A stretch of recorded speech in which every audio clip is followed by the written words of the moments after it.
Welcome back to Community Mercenaries. I know it's been a while since our last episode, but here we are. For ease of use reasons, we will be staying with the same garage and not upgrading to our new customizable one.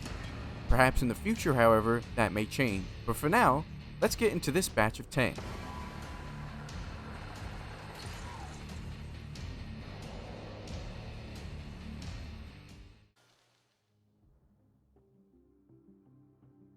First up, we have the Insidator, the first of the 3 tier 10s we have today.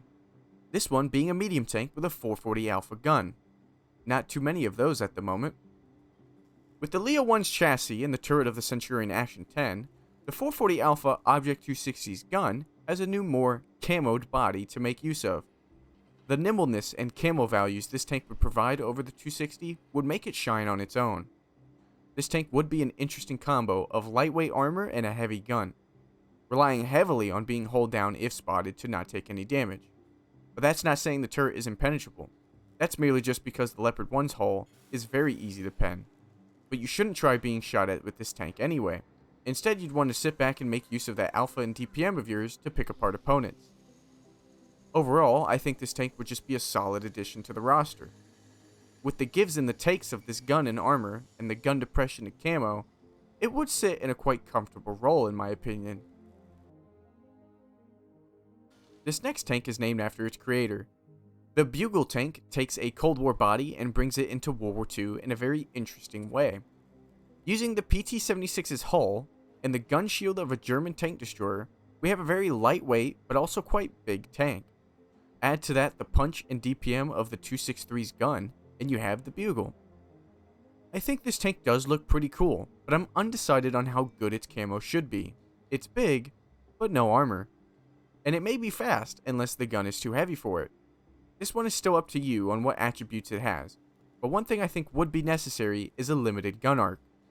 If this thing can zip around and utilize a good gun with full turret traverse, it could be pretty nuts. Plus, the body wasn't designed for such a long and heavy gun, so it's got to limit its traverses so that the gun doesn't tip it over if it goes over the sides. Either way you look at it though, there's no denying the uniqueness and quite cool factor this tank would bring to tier 10.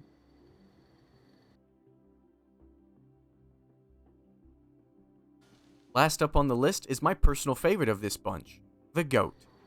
This tank was brainstormed by Blue Soda and myself on stream, linked to the Twitch in the description, and we put together another tank destroyer.